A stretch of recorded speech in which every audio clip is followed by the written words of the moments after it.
By 2048, Earth is grappling with overpopulation and the depletion of nearly all natural resources. The government initiates a project to genetically engineer 14 soldiers for a new civilization on Titan, Saturn's moon.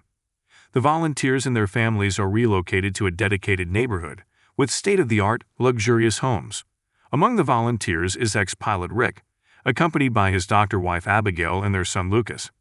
Dr. Collingwood, who leads the program, has high expectations for Rick, as he once survived an arduous journey across the Syrian desert after being shot down. Rick and Abigail embark on this mission for their son's future, but Abigail expresses concerns about Rick's health to Collingwood.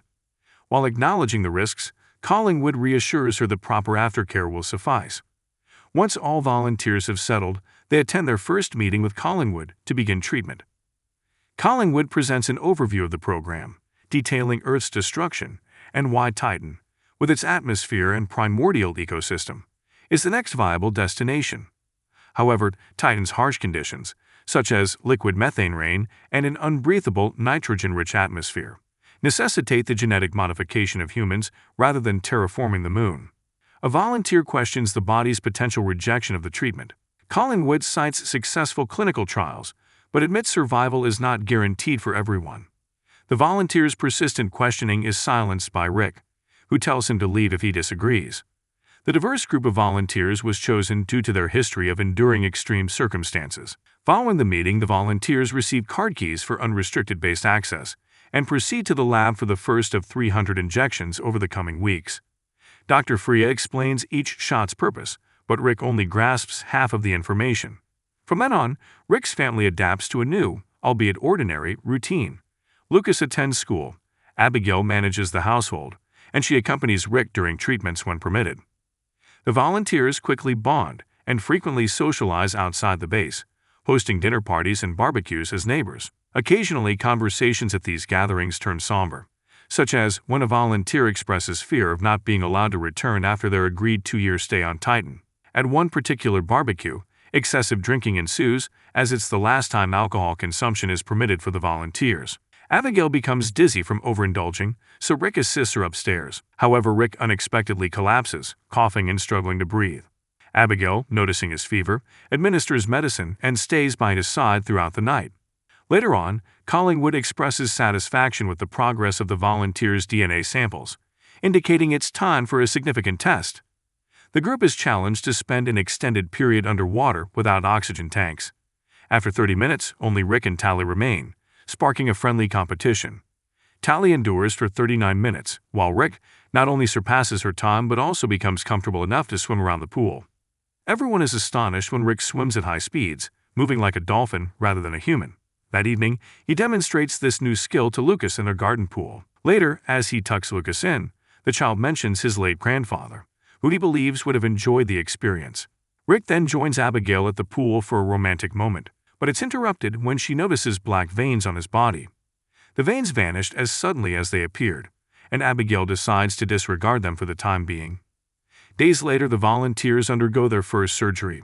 Rayan, one of the wives, visits Abigail so their children can play together, and she confides her fears about the program. Abigail reassures her by emphasizing the volunteers' role in saving humanity and, more importantly, their children's future. Rick emerges from the surgery healthy and resumes spending time with his family. Abigail is glad to see him well but remains concerned about potential side effects listed in the provided manual.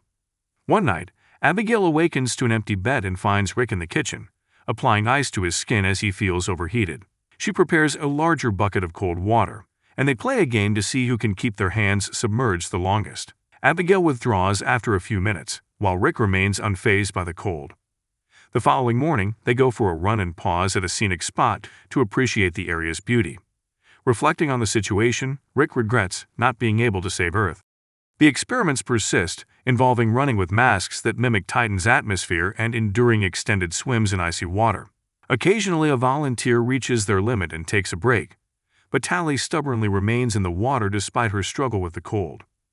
Rick helps her by teaching underwater meditation techniques. One day, as the volunteers shower after testing, Rick and Tally notice hair loss. Suddenly, they hear screams and find a woman having a seizure and vomiting blood. Despite the doctor's efforts, she dies, marking the first casualty among the volunteers. The group convenes later to discuss the incident, acknowledging the risks they knew they were taking. To cope, they decide to drink alcohol, despite knowing they shouldn't. As Rayanne comforts her husband Zane outside, Tally's husband Andrew assists Abigail in the kitchen. He recounts his pursuit of Tally and their relationship. When Tally enters and Andrew leaves to set the table, she confides that she wants more than just a brief escape from her life. During dinner, Abigail observes that all the volunteers periodically exhibit black veins. Abruptly, they hear screams from the garden as Zane suffers a breakdown and attacks Rayanne. The men rush out to restrain Zane until he calms down, while Abigail escorts Rayanne to safety. The following day, Dr. Freya visits the neighborhood, providing the volunteers with extra medication to prevent them from experiencing the same issues as the deceased woman and Zane. Abigail notices the high dosages and requests to speak with Collingwood, but he is unavailable. Later, Rick vomits blood, and Abigail instructs him to rest while she cleans. When he isn't looking, she collects a blood sample. While securing the house, she discovers hidden cameras, realizing the program is monitoring them around the clock. During Rick's next swim, he notices his skin peeling but seems unfazed. Abigail observes his deteriorating skin and hair loss with increasing concern. Examining Rick's blood under a microscope, she finds it turning black.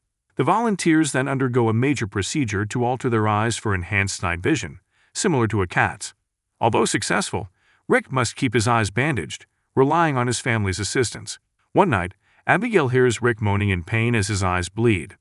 They rush into the lab for another surgery, and she confronts Collingwood about her suspicions and the surveillance cameras. Collingwood admits the Pentagon ordered the cameras for security reasons and assures her that Rick's current condition is a normal part of the process, promising he'll recover in a few days.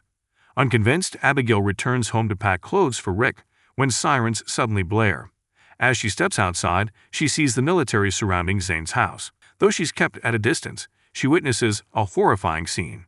A mutated Zane hurls Rayanne through a window, killing her instantly. The soldiers storm the house and shoot Zane, killing him as well. Later at the base, Abigail watches over Rick when she hears more soldiers arriving. With Collingwood preoccupied, she seizes the opportunity to use Rick's card key and snoop around. Avoiding security by hiding in strategic locations, she enters Collingwood's office and discovers files revealing the volunteers are being infused with animal DNA to reach the next evolutionary step, which he has termed Homo Titanians. Meanwhile, Collingwood meets with Colonel Solano and NASA representatives who want to shut down the program, labeling it unproven science. They argue that the volunteers are becoming violent, turning the project into a criminal endeavor rather than a space exploration effort, likening it to the experiments of the NASA's. Colonel Solano demands the experiment be removed from his base, but Collingwood and his advisor argue that the Ministers of Defense have the final say and won't leave without their approval. After the meeting, Dr. Freya also attempts to persuade Collingwood to halt the project, but he dismisses her concerns. When Rick is sent home, Collingwood accompanies him, explaining that his sight will return in 24 hours. Zane's mind had simply overloaded due to a miscalculation of the brain's ability to process enhanced senses, but a new surgery could rectify the situation. Abigail, frustrated, demands the truth, prompting Collingwood to admit they're injecting animal DNA into the volunteers. He acknowledges the risks and can't guarantee success, but reminds them that they always knew there would be risks. Rick needs the new procedure to survive, a fact that Abigail struggles to accept and keeps her distance for some time. A day later, Rick removes the bandages and confirms his vision is restored. He shaves his head to eliminate bald spots. When night falls, he is astounded by his ability to see every detail in the dark, prompting him to call Collingwood and agree to undergo the procedure. As the families stay home, all the volunteers undergo surgery, but many complications arise, resulting in most of them dying. Only Rick and Tally remain alive and healthy. The following day, Andrew, Abigail, and Lucas visit Rick and Tally, and are shocked to find they have transformed into mutated creatures that communicate through touch and low-frequency sounds inaudible to humans. Rick places his hand against the glass separating them, causing Abigail to weep. Her tears intensify when Collingwood hands her Rick's wedding ring. In a few days, Tally and Rick are set to depart for Titan, but in the meantime, they are allowed to stay at home. Rick struggles to put on human clothes, and when Abigail tries to assist him, he accidentally strikes her. Attempting to check on her, he finds that Abigail is now too frightened to let him touch her. Rick spends most of his time in the pool, finding solace there rather than inside the house. One night after putting Lucas to bed, Abigail looks outside to see Tally entering the garden with a bloodied hand. Rick, unfazed, approaches Tally so they can communicate using strange tentacles that emerge from their fingers. At that moment, the army arrives in the neighborhood and discovers Andrew dead in the shower. They advance towards Abigail's house, prompting her to run upstairs and hide with Lucas. The soldiers shoot Tally with tranquilizer darts, but it takes several to subdue her. As they approach, Tally reveals she is still conscious and uses her tentacles to kill one of them. The others retaliate by opening fire and killing her. Next, the soldiers attempt to capture Rick, but he easily overpowers them with his newfound strength. Rick tries to drown the last soldier in the pool, but Abigail hears the commotion and intervenes. Unfortunately, it's too late, and in the aftermath, Rick flees. Colonel Solano mobilizes his entire team to search for Rick, disregarding Collingwood's plea not to kill him due to his valuable research.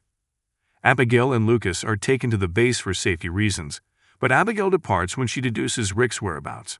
Ensuring she isn't followed, Abigail rushes to their special spot and discovers Rick there. Offering her hand to demonstrate she is no longer afraid, she kisses Rick after his tentacles grasp her wrist. At that moment, Army helicopters locate them and incapacitate both of them. Abigail later regains consciousness at the base with Collingwood by her side, who explains they had to harm her for her own good.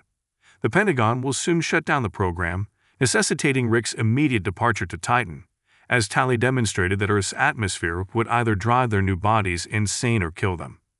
However, they cannot force Rick to leave either, as that may also be fatal, so Abigail must persuade Rick to go. Afterward, Abigail is taken to see Rick, who is confined in a glass cage. Collingwood instructs her to administer a quetiapine injection to Rick, which will act as a chemical lobotomy and erase his memories. Reluctantly, Abigail agrees, knowing it's the only way to make Rick leave. When a soldier hands her the injection from a drawer, she drops it, forcing him to pick it up. Then, Abigail enters the cage, and after sharing a meaningful glance with Rick, administers the injection, which renders him unconscious. As Abigail exits the cage, she asks Freya to accompany her while a soldier approaches Rick to prepare him for the journey. However, Rick is only feigning unconsciousness and kills the man. Collingwood then realizes that Abigail had actually administered saline from the drawer when the soldier wasn't looking. The soldiers open fire, but Rick escapes and hides in dark rooms where he has a side advantage. Abigail retrieves Lucas, and Freya guides them to an alternate exit, where they reunite with a severely injured Rick. To demonstrate their fearlessness once more, Lucas and Abigail embrace him. As Freya searches for medicine, the soldiers suddenly arrive. Collingwood urges the women to move away or the soldiers will open fire on everyone. But Abigail stands her ground. Infuriated, Collingwood orders the soldiers to shoot, but Solano defies him, stating that he won't fire at two unarmed women and an innocent child. Solano then points his own gun at Collingwood, and the other soldiers follow suit. As Collingwood is arrested, Abigail hurries to Rick's side, and her embrace helps solidify his most cherished memories. Sometime later, Abigail and Freya join the Titan II project as researchers, employing more ethical approaches to save the world. Meanwhile, Rick is sent to Titan, where he unveils his new body's wings, enabling him to soar through the skies of his new home. Make sure to subscribe and turn on notifications to stay on top of all the latest recaps and never miss a beat. Thank you for watching.